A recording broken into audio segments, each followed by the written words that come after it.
And sorry to add to the confusion by having another Mandip Singh in the room, but I am with an I and E is with an E. So there we go. I thought I'll take you along a few journeys across this beautiful planet of ours, which I've been lucky to visit all the 7 continents. And in some ways, these are physical journeys, but also a little bit metaphorical from what I've learned, and it ends up into my brush and devotion to responsible tourism. So I'll be picking up on some of these countries that you see over here. The first one was, of course, that takes your breath away is the Antarctic. And this is, the 7th continent, as they call it.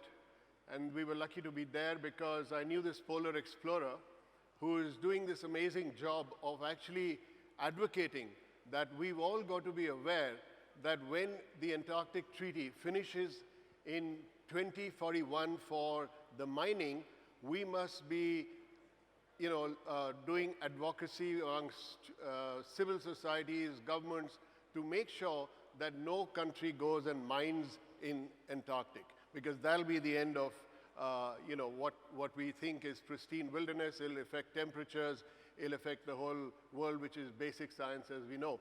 So that's our little ship, and reaching the Antarctic. It's absolutely the most stupendous place on this planet, I have to say. Anybody who gets the chance, please do visit. You land up in these bases, you go off in your Zodiac boats, and you look for wildlife. That's a close-up of a seal, and another close-up there. Lots of opportunities to even come close to the whales. And these are various bases made by different countries. This is the British base called Port Lockery. And of course, it's only for scientific use, or we hope. So it's very important for us to be aware that this really pristine wilderness is somehow protected from our sort of man greed that we are displaying, because that will affect climate change. Climate change is already affecting the Antarctic and our other poles. And if the human intervention comes in, it's not a great development. So that's on our boat, going pretty close to the humpback whale. And that is absolute nirvana. And you can also indulge in citizen science, because what you do is you take a photograph, and like when you go to a wildlife park where every tiger face is different, you give a photograph of this back to your scientists, and they actually map the sort of whole journey of the whale. And those are the kind of sunsets which you do get in this amazing planet. So about a third of this ship was our team, and we all came back after taking a pledge that we will do what we can to become ambassadors of this message of trying to save the Antarctic, because not only will they renew the treaty in 2059, but they will also, 49, but they will also look at lifting the ban on mining in 2041. So the pressure is on, and we've got a lot of, and basically why does it matter to us? Because that is your sort of temperature gauge for the planet. And if we mess around with this, as you know, we could have seawater rising, and already the wind streams are affecting the weather patterns in countries like even India. So these are all basic science things, and it's such a wonderfully pristine area with wildlife, bird life, that honestly it would be a shame when it comes up for renewal if the world decides that we will go and mine the place. So whatever we can do in terms of the tourism people, because they are the ones that reach there, to come back as ambassadors, that would be really the right thing to do. Greenpeace, World Wildlife Fund, and these kind of organizations are on. And we got Jonathan Shackleton, who is the famous polar explorer's cousin, to become our ambassador of this message. We got massive support from PATA, from SCOL, from the various institutions like WTTC, etc., to carry this message forward. We've held many public meetings. We've also worked with law firms to pitch for this at the government level. Otherwise, really, these wonderful chin-strap penguins, or indeed the sort of seal that you see here, with a little pun intended, of course, whether we might be sealing its fate like with our own. But my story started when I went in 1989 with the same polar explorer, and we went to the Arctic, Canadian Arctic, and this was a UN-backed expedition where we were measuring the ozone hole, because if you remember in the 80s, ozone hole was a big issue, and there was a lot of science to be done because we took 25 kids from about 20 different countries around the globe, and we had a lot of fun, but we also did science of checking out what are the sort of pollutants and PCBs in the ice. And the basic story was pretty horrific because all the North American, bad sort of industrial waste and all was settling down on the Arctic. So with this looming problem, the one learning that we came away with was that each one of us has the power to make a difference. And that for me was when I took an Earth pledge and I said, I will do what I can in my personal life and my business life to see if we can do something towards being a more responsible citizen on the planet. More recently, of course, I was able to go and visit the only area where we didn't see the polar bear. So this time we went off to Svalbard, which is also called Spitsbergen, as many people might relate to it, in a small ship with one of the gentlemen who might well be in the audience, Ajay Bakaya. And off we went in our Zodiacs looking for this amazing creature, the polar bear. Of course, you see walruses and you have amazing landscapes there also. And then you get one sighting of this bird called the king eider. And it's again nirvana, So close-ups of this beautifully colored in that very stark white wilderness, the puffin, and that, of course, was exploring the geographies in the Arctic. And for the polar bear, the story is not so great. Again, as citizens, with our journeys, which we always have a purpose, we came back saying that we will advocate the need for us as tourism people to do something because this polar bear is already lost 40% of its habitat due to climate change. And the rest is because Canada and Norway allow hunting and trading in body parts. So that's not good. So you need to lobby, you need to be aware, you need to have media, all of those kind of things that I believe when you are travelers going to these wonderful places, you should be able to make a bit of a difference.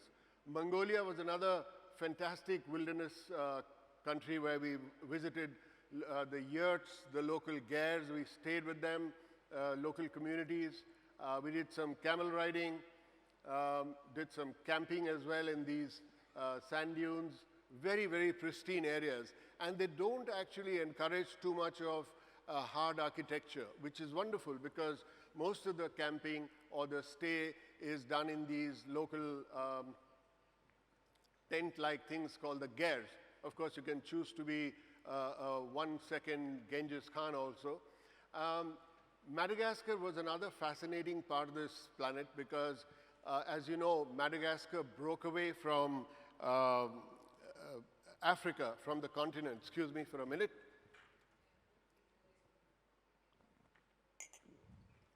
Yep. And all the species on Madagascar, basically about 80%, which are there, are only endemic to Madagascar, which means you can't see them anywhere else.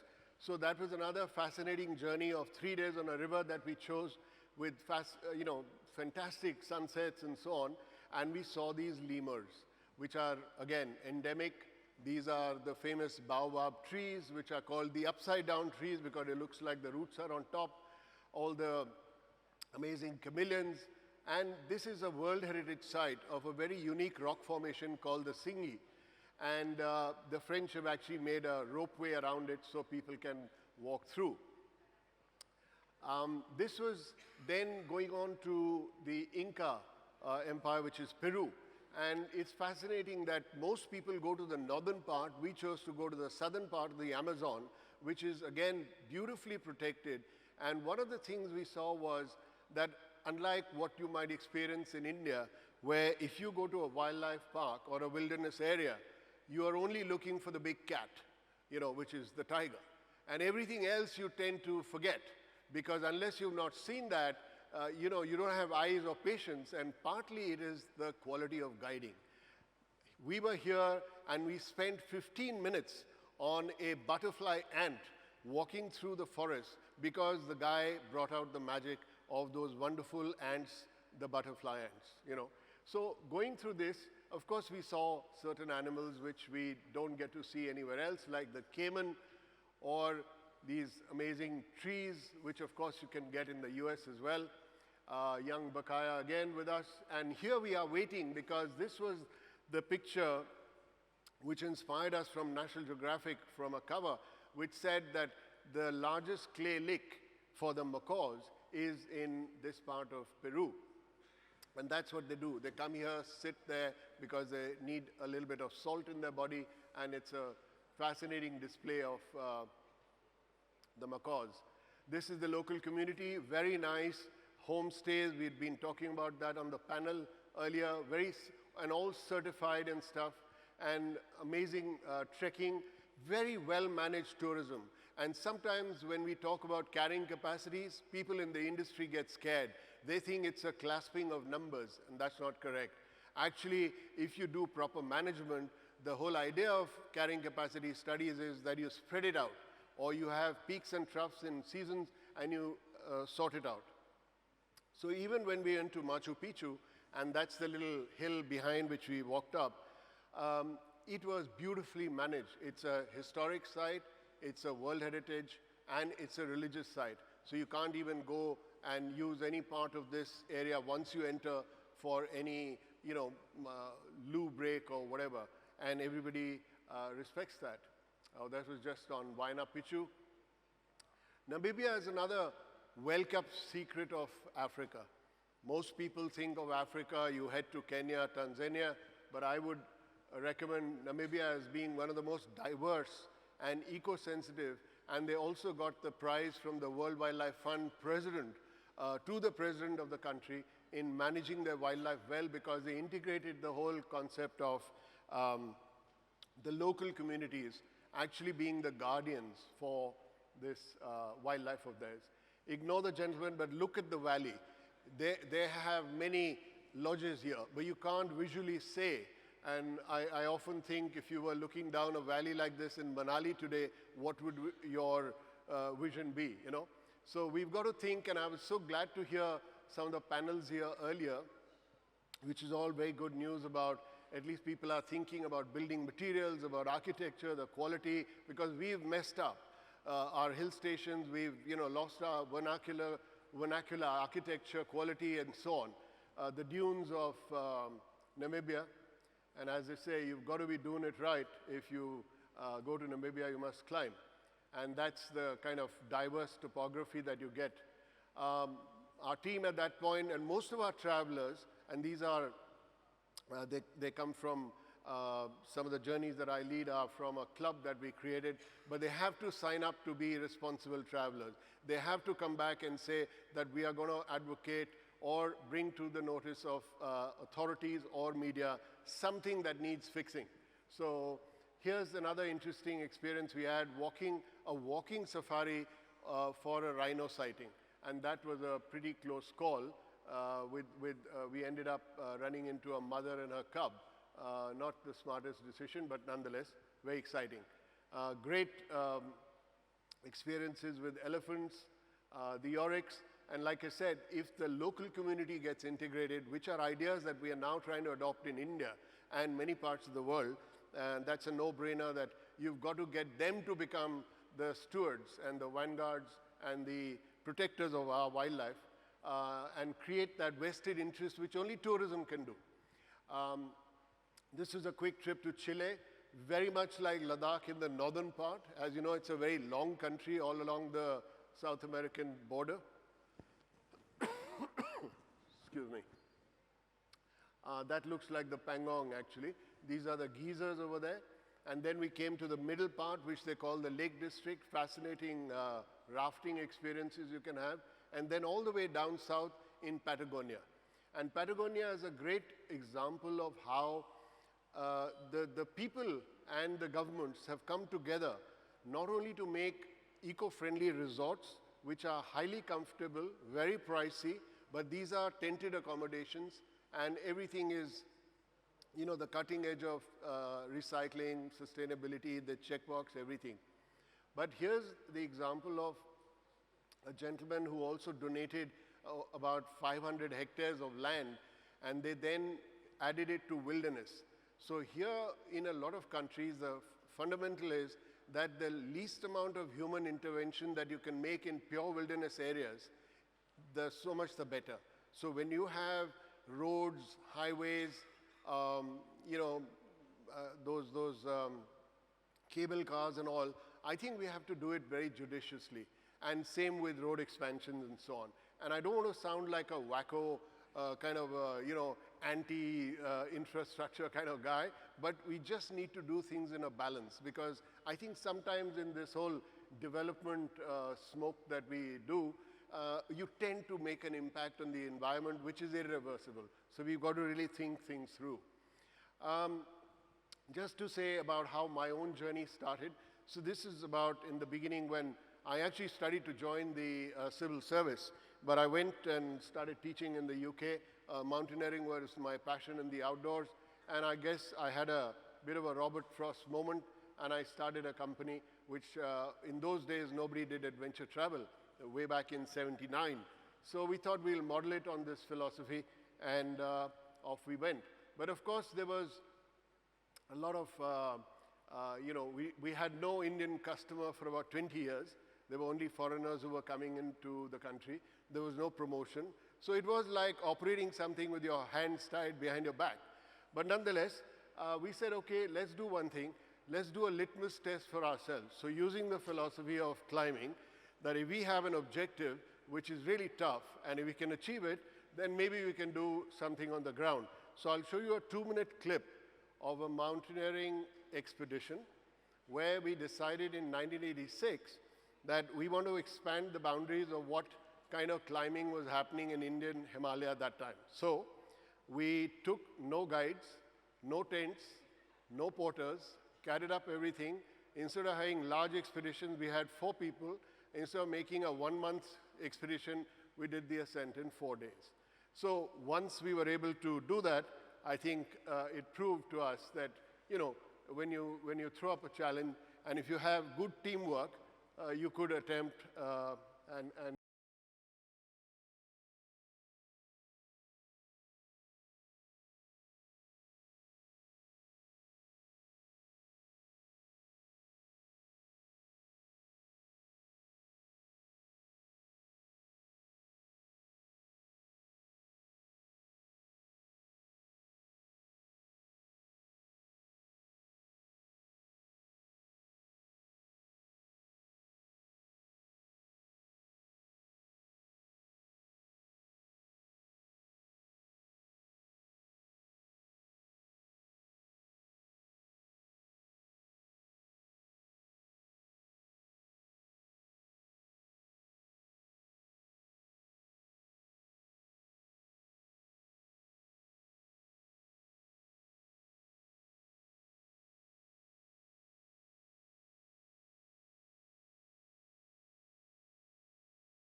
rated under this National Geographic thing of being one of the best adventure travel companies on earth for the whole globe, which they did about 50 companies. So it was up and going.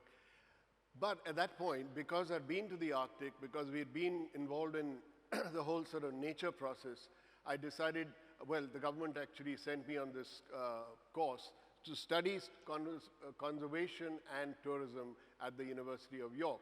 I then became a judge for the WTTC Tourism for Tomorrow Awards for about 15 years. And that's when I realized, looking at all the best practices and the winners and the finalists, that actually tourism has a tremendous potential. Whilst we can do a lot of shit, but we have an incredible ability to do a lot of good. And that's when I thought that, in fact, I got the thing of the Marriott. They were one of the winners in one of my categories that I was judging. And it was interesting that earlier, the feeling was that only small properties, small companies could do the right eco-friendly kind of stuff. But here's Marriott, and I think they did about 1.4 million acres of the Amazon under conservation. So that was a pretty good move. Back in India, the government asked us to make a national body because all the associations normally did talk about environment, but it was always agenda number 32, right? So they asked us to put a national body. We called it the Ecotourism Society. We were drawn from industry and government and NGOs, and that was the national body that started to work with the government to say, and the industry, let's do advocacy, guidelines, certification, and generally be a watchdog. Because the sole focus is not asking for rebates, not asking for tax cuts, but just to talk about being responsible and bring sustainability. So we started doing lots of national workshops from north to south, and also looking at some of the good practices that had happened. We know about this famous case where hunters were, or the poachers were converted into guides in Kerala. We took that model to Nagaland. We converted the hunters over there with the help of the local government into being bird watching guides, because otherwise they were killing the Tragopan pheasant, which is a rare bird. So all these things were working well and showing the power of tourism. This is actually an ongoing project in the Chambal, where we talk to the dacoit families, and we've been there 3 times now, and we are hoping that not only can they run homestays, but they can actually become river guides, because this Chambal River is the most biodiverse rich river in the country, only because there's no poaching, because everybody is scared of going there because of the dacoit presence. We were also sent to the Andaman and Nicobar Islands to do a paper for the government on what type of tourism needs to be done. Because we said, you've got to run away from, the number game, and you've got to look at quality. So now we have the Sustainable Tourism Criteria of India, and I think Liz in the morning alluded to the GSTC. This is actually a platform built on GSTC and adapted to India, and now the government is going to roll it out, because we, as the Responsible Tourism Society of India, have a MOU with the Ministry of Tourism and the United Nations Environment Program. Our big win has been that the government has come out last year with the National Strategy for Sustainable Tourism. And one of the things we've said, that every time a state government develops a new destination or an industry wants to do something in opening a new area for tourism, please, for heaven's sakes, do a carrying capacity study. Then release the funds to that state. Otherwise, it's going to be, quite a bad situation. You've only got the Masuris, the Manalis, the Shimlas happening, and God knows what else we'll create. Even Andamans is going, in the wrong direction. So that was pretty much what happened out of that. And with our collaboration with the UNEP, we wanted to bring the whole sense to the industry, especially, that we can be the ambassadors of becoming the champions of the ecosystem we operate in.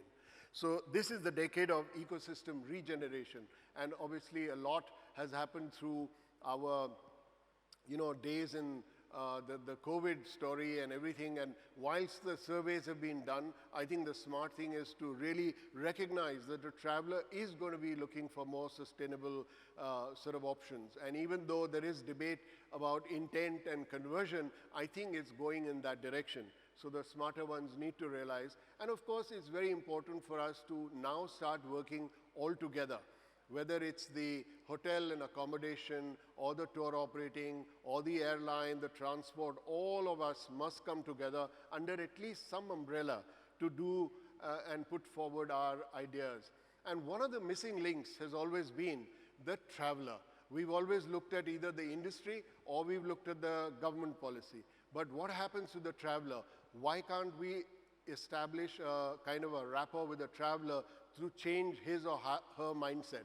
So we brought out these responsible traveler guidelines, and one of the small things here is that every traveler who comes to India, or if it's a domestic traveler within the country, has to carry their own steel water bottle.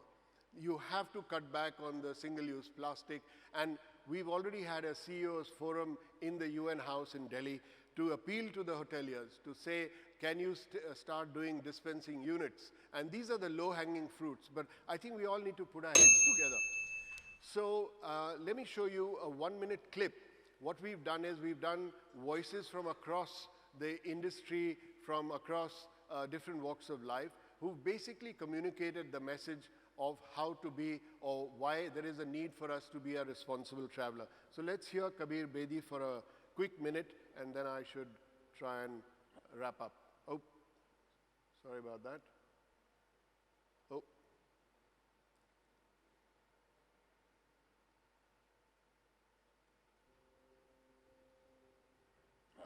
I'm Kabir Bedi. We're all hoping that when this pandemic abates, we can all start traveling again. We can go and see the mountains, forests, lakes, beautiful historical monuments, picturesque backwaters, float down rivers, cooking game reserves, all the wonderful places we want to go. But the world in which we are now traveling is different. In the same way that we protect ourselves, we need to protect our environment and the planet. Every time you go to a place, contribute to its economy.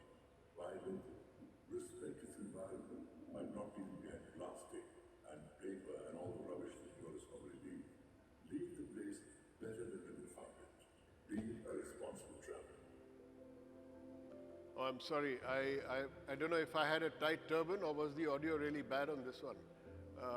But anyway, it's not good. Yeah, thank you. I should do something about that. Anyway, these are the kind of messages now we've asked the Ministry of Tourism to also start spreading it out through their social media.